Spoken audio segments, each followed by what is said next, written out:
ওম শান্তি। আজকের প্রাতঃমুরলি বাপদাদা বলছেন, মিষ্টি বাচ্চারা, তোমাদের এই শ্রীমত প্রাপ্ত হয়েছে যে আত্ম অভিমানী হয়ে বাবাকে স্মরণ করো।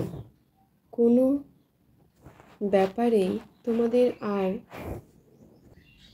বাদানুবাদ করতে নেই।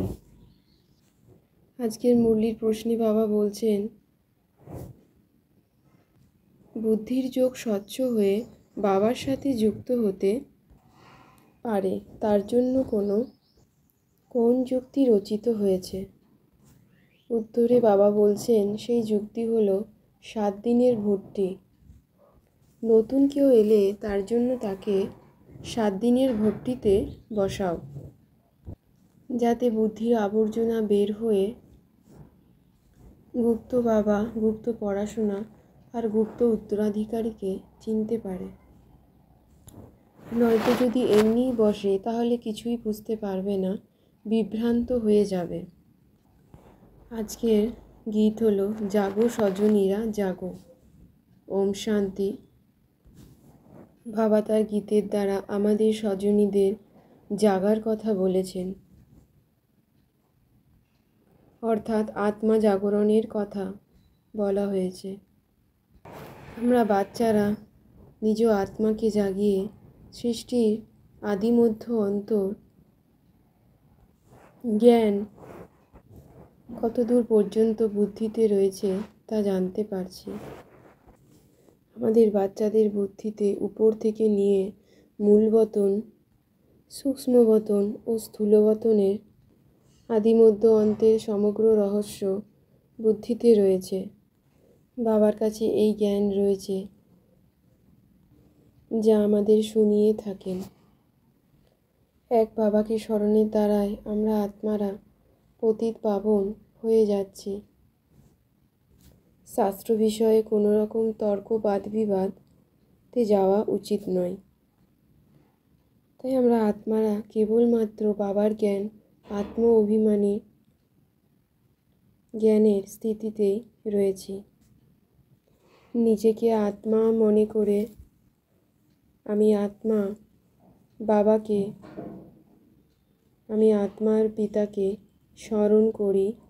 এইটি হলো বাবার শ্রীমত, এবং এর দ্বারাই আমি সমস্ত বিকর্ম থেকে মুক্তি প্রাপ্ত করছি।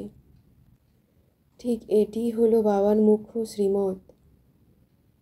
আমি আত্মা নিজ আত্মার পিতাকে স্মরণ করছি।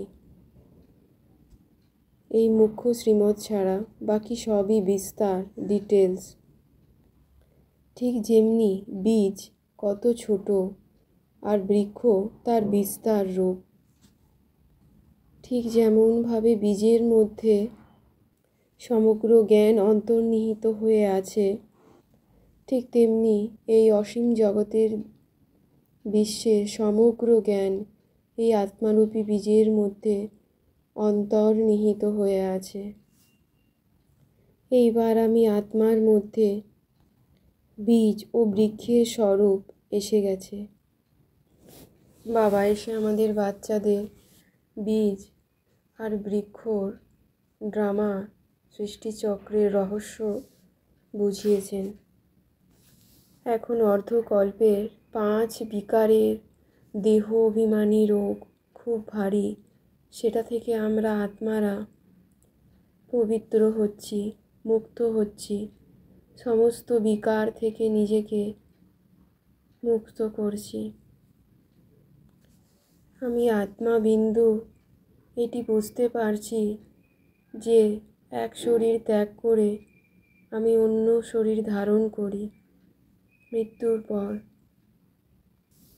এবং মৃত্যুর আগে আমি আত্মা মনে মনে শরীর থেকে নির্গত হয়ে আত্মা পরম ধামে গিয়ে বাবার সাথে মিলিত হয়ে পুনরায় আবার দেহে এসে 2 ভুজগলের মাঝে স্থিত হই। এভাবে আমি আত্মা মৃত্যুর উপরে বিজয় প্রাপ্ত করে চলেছি। বাবা আমাদের আত্মাদের অমর সিংহাসনে বসান সুযোগ্যও করে তুলছেন। বাবাকে স্মরণের দ্বারা আমাদের আত্মাদের বিকর্ম বিনাশ হয়ে যাচ্ছে। প্রভু বা ঈশ্বর কেবলমাত্র নিরাকার, সে বাবাকেই বলা হয়। তিনি আমাদের শক্তিদাতা। তিনি আমাদের শক্তি, জ্ঞান, ঊর্জা দান করছেন। নিজেকে রিফ্রেশ করার জন্য আমি আত্মা জ্ঞান বিষয়ক ভালো ভালো বাবার গান শুনি। দেবতা ও মানুষের মধ্যে রাত ও দিনের পার্থক্য রয়েছে। এখন আমাদের জানা হয়েছে যে আমরা বাবার জ্ঞানযোগের দ্বারা সত্যি সত্যি মানুষ থেকে দেবতায় পরিণত হচ্ছি। আমরা হলাম ব্রাহ্মণ আত্মা, যা নতুন দুনিয়াতে দেবতা হব।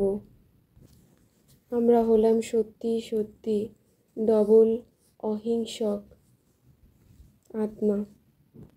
বাস্তবেই আমরা হলাম শিব শক্তি। এখন আমরা বাচ্চারা নতুন স্বর্ণযুগ নবযুগকে স্মরণ করে চলেছি। বাবার ভালো ভালো গান আমাদের আত্মাকে রিফ্রেশ করার জন্য খুব সাহায্যকারী হচ্ছে। গার্হস্থ্য জীবনে থেকেও আমি আত্মা বাবাকে স্মরণ করে পবিত্র হয়ে চলেছি। আমি আত্মা শান্তি পাওয়ার জন্য বাবাকে স্মরণ করে চলেছি ও পবিত্র আত্মায় পরিণত হচ্ছি। নাথিং নিউ, কোনো কিছুই নতুন নয়, এই বুদ্ধিতে সুনিশ্চিত করে সর্বদাই প্রফুল্ল থেকে আমি আত্মা অসীম জগতের পিতার কাছ থেকে অসীম জগতের বাদশাহী নিচ্ছি। জ্ঞান সম্পর্কিত ভালো ভালো গান নিজে শুনে অন্য আত্মাকেও শোনাই। মায়ার সম্বন্ধগুলিকে ডিভোর্স দিয়ে বাবার সাথে সম্বন্ধ স্থাপনের সওদা করে মায়াজিৎ মোহজিৎ হচ্ছি। আমি আত্মা স্মৃতি থেকে পুরনো সওদাকে ক্যান্সেল করে সিঙ্গেল হয়ে যাচ্ছি ও কেবলমাত্র কম্পেনিয়ন বাবাকে করে মায়াজিৎ মোহজিৎ বিজয়ী আত্মায় পরিণত হচ্ছি। আমি আত্মা বিন্দু সকল সম্পর্কের প্রতি মোহ মায়া থেকে নিজেকে মুক্ত করে নষ্ট মোহা স্মৃতিতে স্থিত হয়ে বিজয়ী মালার দানায় পরিণত হচ্ছি। সত্যতা বিশেষত্বের দ্বারা আমি আত্মার বিন্দুর ডায়মন্ডের ঝলক আরও বৃদ্ধি হয়ে চলেছে। আমি আত্মা বিন্দু একান্ত প্রিয় হয়ে একতা একাগ্রতার দ্বারা সদাই একরস স্থিতিতে স্থিত একান্তবাসী অশরীরী দিব্য সূক্ষ্ম শরীরধারী রূপে নিজেকে অনুভব করছি, যেন এক অবতার স্বরূপ রূপে স্থিত রয়েছি। আমি আত্মা একে অপরকে সম্মান করে সংগঠনের শক্তির স্বরূপকে প্রত্যক্ষতায় নিয়ে আসছি। ওম শান্তি শান্তি শান্তি ওম।